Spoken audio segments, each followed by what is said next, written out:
เจ้าสบายดีอยู่ในวิดีโอนี้อาจารย์จะมาเกี่สามคณิตของตำราใจกำลังนั่นคือข้อที่12อยู่ในข้อนี้เราต้องมาสังเกตดูคือ5กำลังอิฐลบ1คูณใส่5กำลังลบอิฐพวกนึงในที่นี้เขาจะพอสามารถเอาสามคณิตเข้าไปแต่ละภพเถอะนะ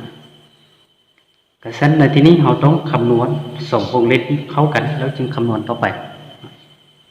อาจารย์ก็เลยผ่านเปลี่ยนเป็นเอาตัวนี้คูณเข้าไปไหนถ้ากลายเป็น5อิฐคูณใส่5กำลังลบอิฐก็กลายเป็น5กำลัง0นะคือเราไล่เลขกำลังนั้นส่งตัวนี้คือการเอาได้1ตัวแล้วจากนั้นเอาในตัวกำลังนี้บวกกันอิฐบวกใส่ลบอิฐกลายเป็น0นั่นจึงได้เป็นที่มาแล้วถ้าไป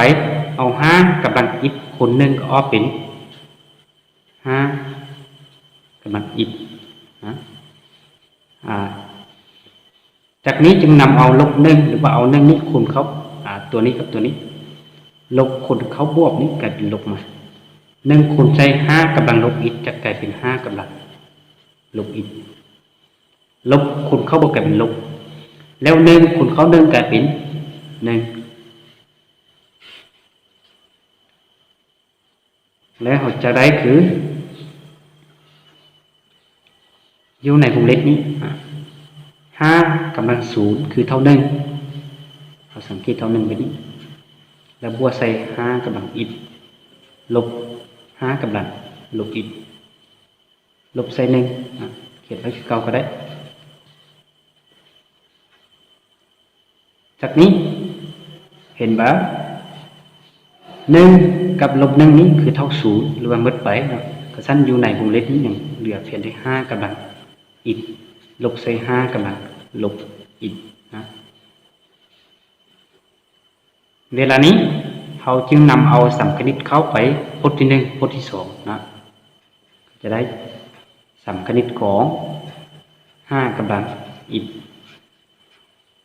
ลบใส่สามคณิตของ5กำลังลบอิฐนะจากนี้เราจึงมาเบิ่งคือ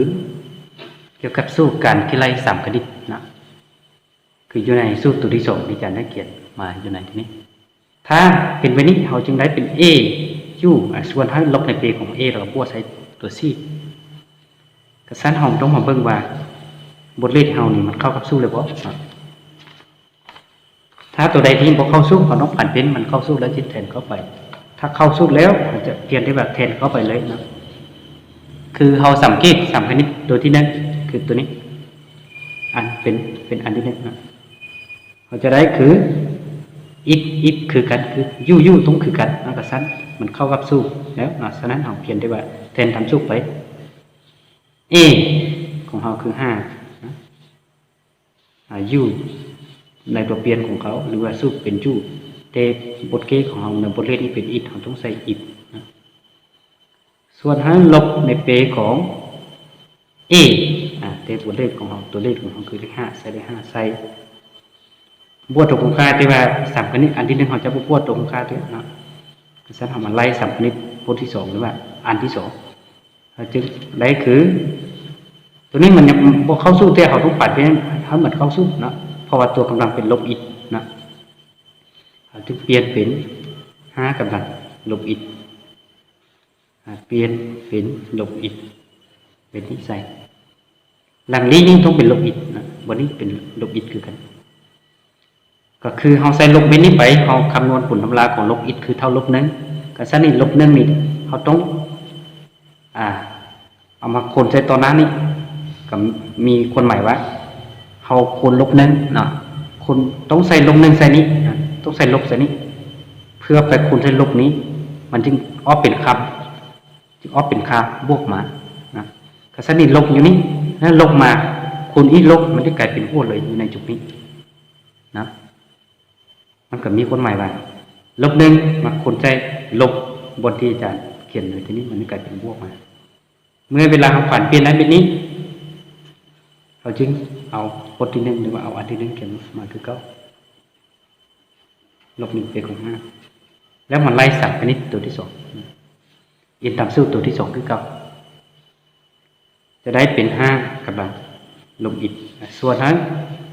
ลบในเปของ5แล้วบวกใส่ตัวของค่าหรือบวกใส่ตัวสีนะแล้วเราคิดอะไรมาห้องอยู่ในจุดนี้เราจะป้าไว้เดี๋ยวนี้ก็ได้หรืออยากคำนวณต่อไปก็ได้คือกันถ้าอยากคำนวณต่อไปหรือเขียนอยู่ในห้องเบสอื่นก็ไล่ไปนะคือหอไล่เลขส่วนพวกมันคือการเอาได้อันเดียวลบในเปของเอาตัวนี้กับตัวนี้พวกเข้ากันถ้าอันนี้เป็นพวกตัวพวกเข้ากัน5กำลังอิฐบวกใส่5กำลังลบอิฐแล้วบวกใส่ตัวของข้างกับตัว4เนี่ยฉะนั้นอยู่ในข้อที่12นี้พันการคิดไรมาห้องอยู่ในจุดนี้ก่อนมืดเพียงเท่านี้ครับวันมาผู้ที่ติดตามผู้ที่ได้เบิ่งวิดีโอนี้อาจจะมีคนเข้าใจหลายขึ้นเกี่ยวกับการคิดไรสามคณิตใจกำลังครับฉะนั้นอยู่ในวิดีโอนี้จะขอไว้สักนิดนะขอบใจ